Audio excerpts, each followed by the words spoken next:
Let's get on with non-opioid analgesics. And first we need to understand a little bit more about inflammation. Inflammation is classified as either acute or chronic. Whether the injury is caused to microorganisms or chemicals or trauma, the damaged tissue releases a number of chemicals, and these chemicals are what cause inflammation and pain. Bradykinin is associated with the sensory impulse of pain, and prostaglandins can induce pain through the formation of free radicals. During an acute inflammatory response, which is caused by minor injuries, 8 to 10 days are normally needed for the symptoms to resolve and repairs to begin. If the body can't contain or neutralize the damaging agent, inflammation may continue for prolonged periods and become chronic. The pharmacology of inflammation includes drugs that dampen the natural inflammatory responses. Most anti-inflammatory drugs are non-specific, meaning it doesn't matter how the inflammation is caused, the drug will exhibit the same actions. Some chemicals that go on in here, arachidonic acid is released from the phospholipids within the cell membranes that are damaged. That arachidonic acid is metabolized into either prostaglandin pathway or the leukotriene pathway. Both of those branches are the arachidonic acid pathway. Both of these pathways lead to inflammation, edema, headache, and other pain, which is characteristic of the body's response to injury or inflammatory illness, such as arthritis. In the prostaglandin pathway, the arachidonic acid is converted into various prostaglandins. Prostaglandins mediate inflammation by inducing vasodilation and enhancing vasopermeability.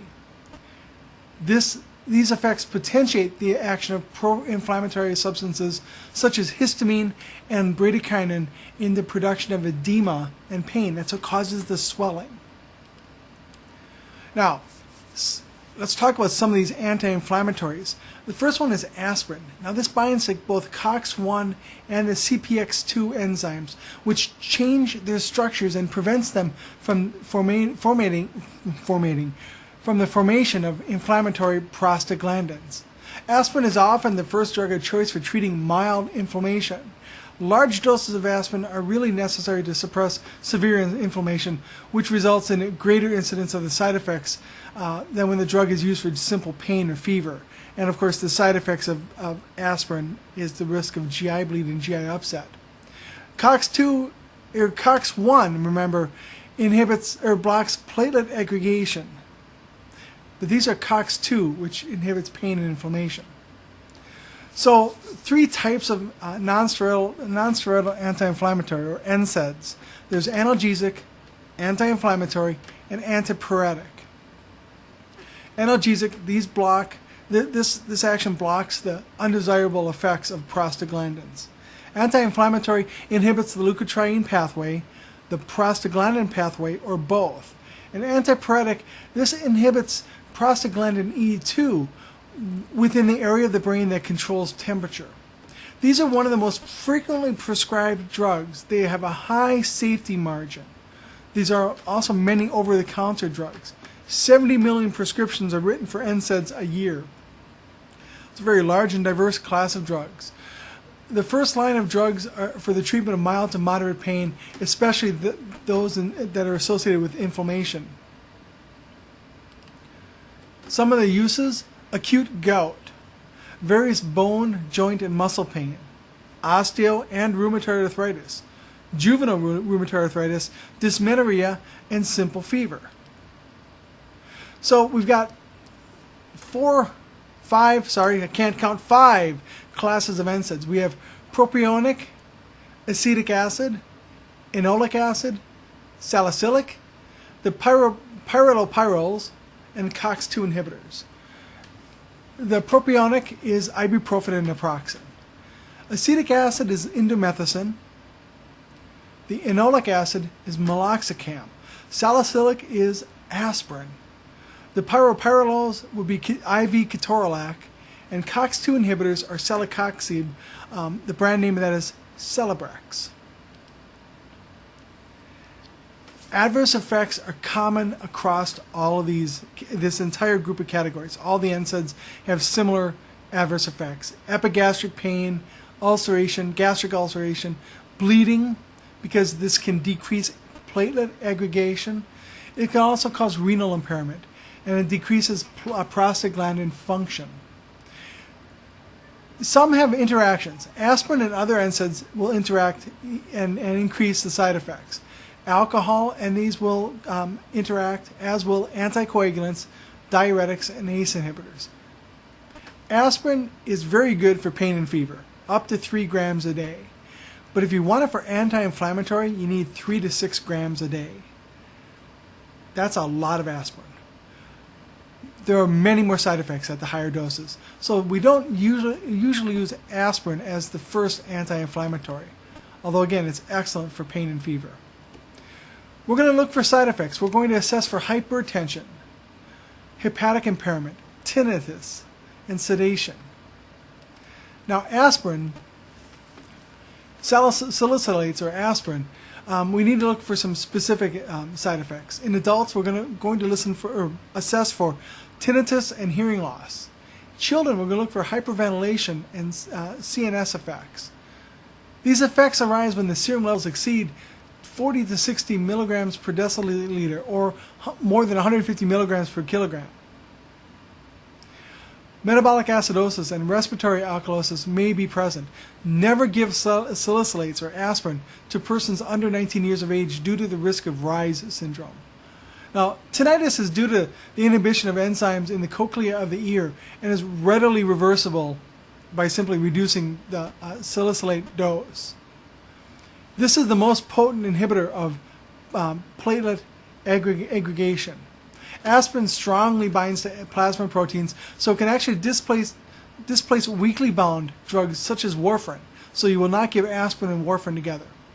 Reye's syndrome is a potentially fatal complication of infections which is characterized by fat accumulation within the brain and liver.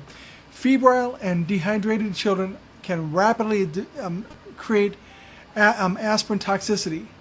Encephalopathy and liver damage usually occurs after viral infection. Now we do have some first and second generation of NSAIDs.